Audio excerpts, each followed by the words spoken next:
Bienvenidos oyentes de Radio Sefarad a este Identidad desde Uruguay, en el que hoy tenemos el placer de contar con la psicóloga Sonia Cesio, que está vía Skype con nosotros aquí en Radio Sefarad. Buenas tardes, Sonia. Buenas tardes. Nos habla hoy en este espacio de Identidad desde Uruguay de ese libro que comentábamos off the record de las víctimas, ese libro que ha publicado recientemente.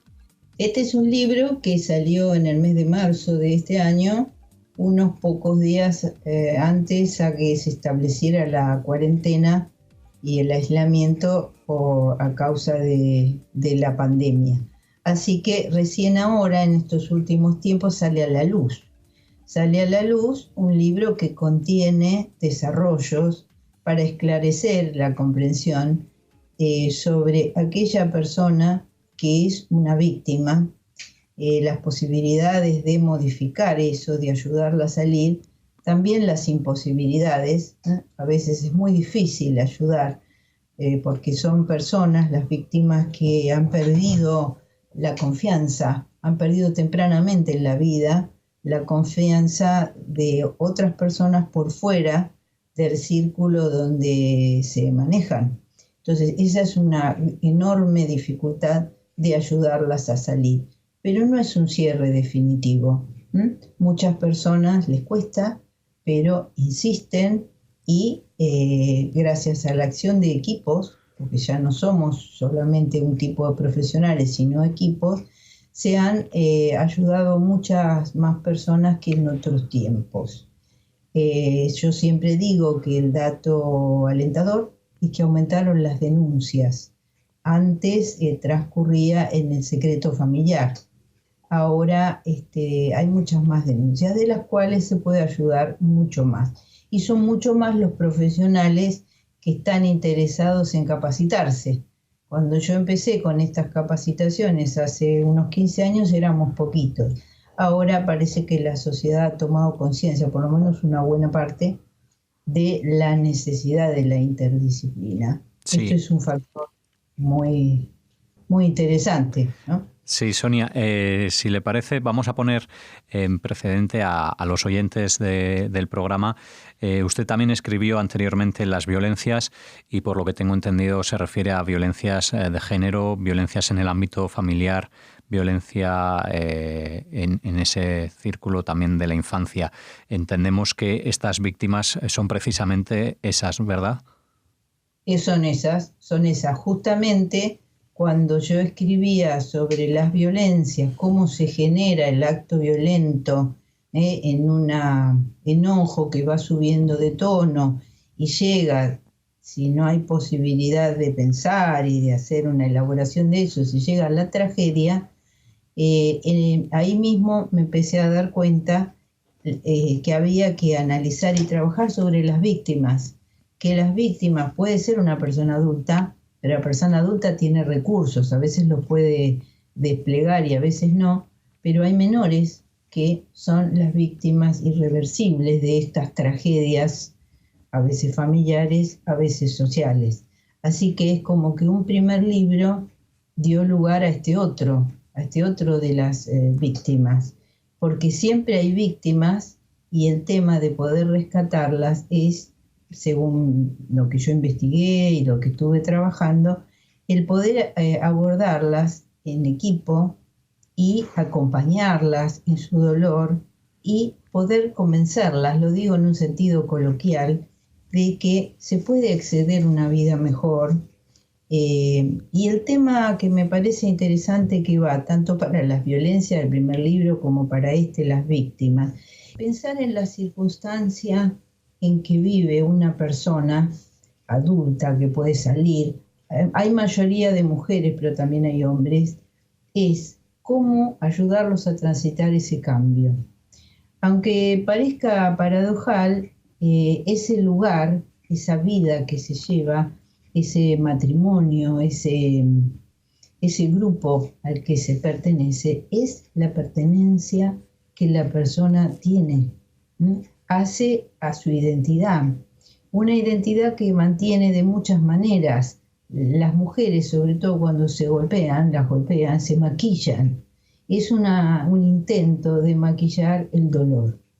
Entonces, cuando se puede acercar de distintos abordajes a personas con estos sufrimientos y se les puede promover la idea de que hay un mundo distinto, pero les va a costar mucho acceder a ese mundo porque se tiene que separar de que le causa dolor, que le causa sufrimiento, que es repetido, que esto ya lo viene sufriendo de toda una vida y muy difícil que salga.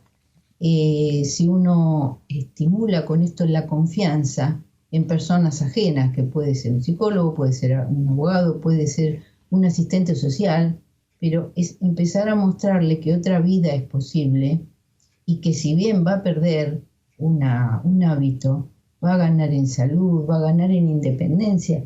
El tema de la independencia es otro tema a tener en cuenta cuando se trabaja con las víctimas. Las víctimas, insisto, las adultas. Ahora después voy a hablar de los niños.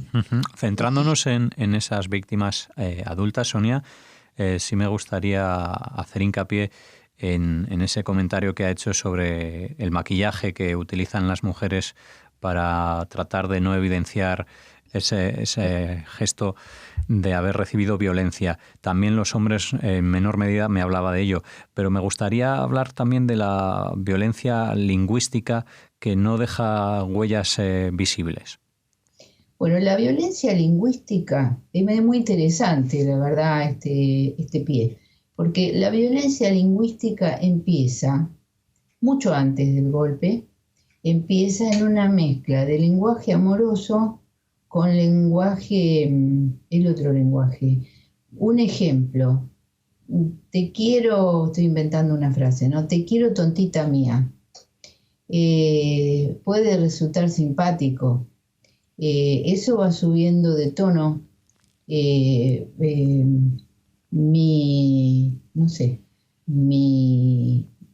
Mi querida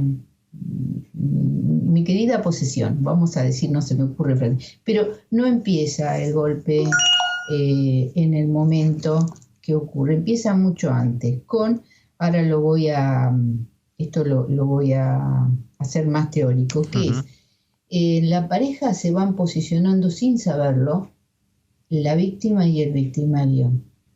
La víctima es la que depende, pero depende de un modo no obligado. Se convierte, hay una psicoanalista argentina que habla de fan, se convierte una víctima en fan del otro y el otro necesita a esa víctima mantenerla, ¿no? Es algo que circula entre los dos y va creciendo en intensidad.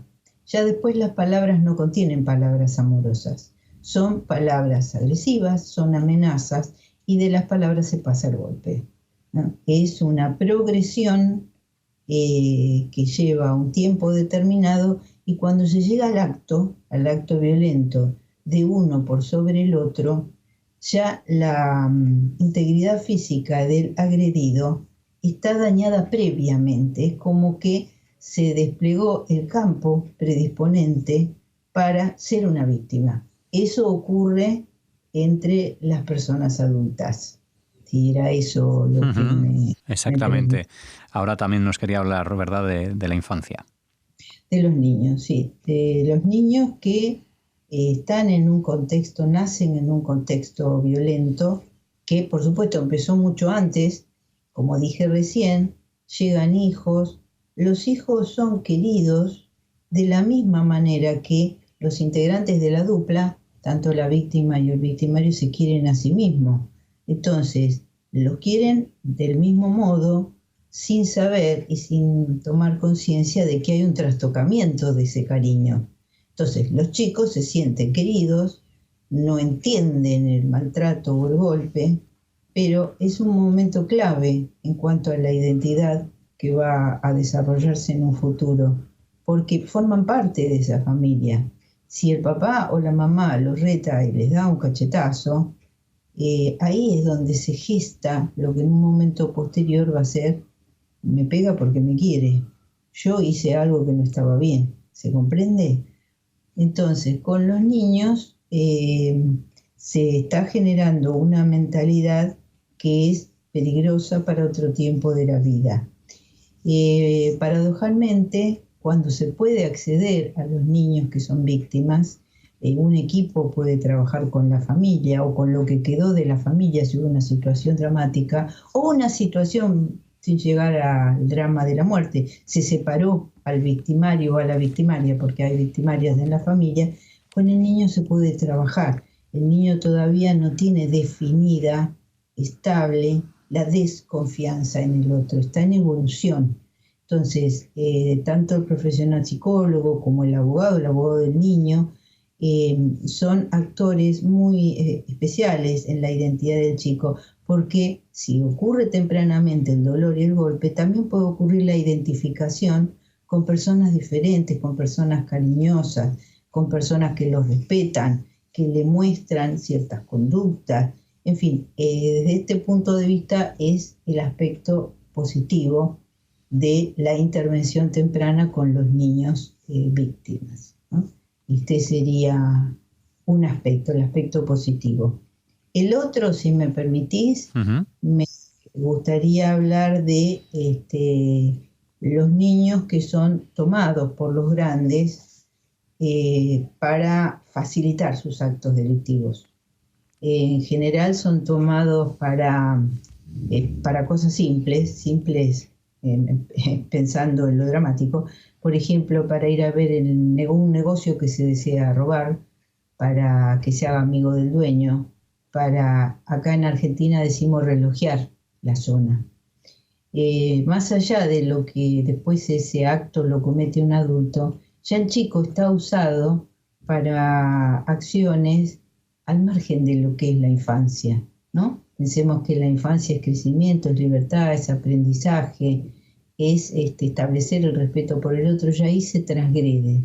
Entonces, con esos chicos es más difícil de intervenir porque crecen en un clima adverso, desarrollan habilidades muy finas y generalmente cuando llega el profesional, sea el que fuere el que llega, ya es más difícil de trabajar.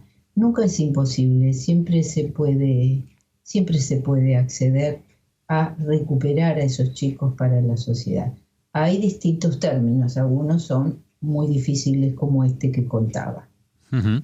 Hemos hablado tanto de adultos como de niños y me gustaría aprovechar estos últimos minutos que nos quedan de grabación para comentar la situación que hemos y desgraciadamente se sigue viviendo en Argentina, en Buenos Aires, por ejemplo, con la pandemia y con la situación de confinamiento, cómo se dan y cómo se agudizan estas relaciones de violencia en el hogar cuando tienen que convivir víctimas y victimarios.